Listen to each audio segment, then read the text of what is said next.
Matthew 22. And again Jesus spoke to them in parables, saying, The kingdom of heaven may be compared to a king who gave a wedding feast for his son, and sent his servants to call those who were invited to the wedding feast. But they would not come. Again he sent other servants, saying, Tell those who are invited, See, I have prepared my dinner. My oxen and my fat calves have been slaughtered, and everything is ready. Come to the wedding feast. But they paid no attention and went off, one to his farm, another to his business, while the rest seized his servants, treated them shamefully, and killed them. The king was angry, and he sent his troops and destroyed those murderers and burned their city. Then he said to his servants, The wedding feast is ready, but those invited were not worthy. Go therefore to the main roads, and invite to the wedding feast as many as you find. And those servants went out into the roads, and gathered all whom they found, both bad and good, so the wedding hall was filled with guests. But when the king came in to look at the guests, he saw there a man who had no wedding garment. And he said to him, Friend, how did you get in here without a wedding garment? And he was speechless. Then the king said to the attendants, Bind him hand and foot and cast him into the outer darkness. In that place there will be weeping and gnashing of teeth. For many are called, but few are chosen. Then the Pharisees went and plotted how to entangle him in his words. And they sent their disciples to him, along with the Herodians, saying, Teacher, we know that you are true and teach the way of God truthfully, and you do not care about anyone's opinion, for you are not swayed by appearances. Tell us, then, what you think. Is it lawful to pay taxes to Caesar or not? But Jesus, aware of their malice, said, Why put me to the test, you hypocrites? Show me the coin for the tax. And they brought him a denarius. And Jesus said to them, Whose likeness and inscription is this? They said, Caesar's.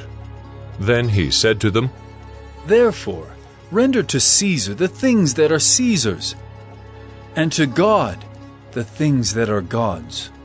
When they heard it, they marveled, and they left him and went away. The same day Sadducees came to him, who say that there is no resurrection. And they asked him a question, saying, Teacher, Moses said, if a man dies having no children, his brother must marry the widow and raise up children for his brother. Now there were 7 brothers among us. The first married and died, and having no children, left his wife to his brother. So too the second and third, down to the 7th. After them all, the woman died.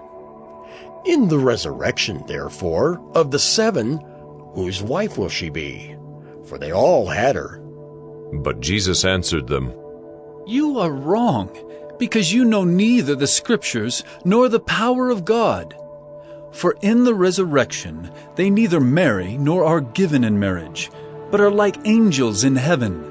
And as for the resurrection of the dead, have you not read what was said to you by God?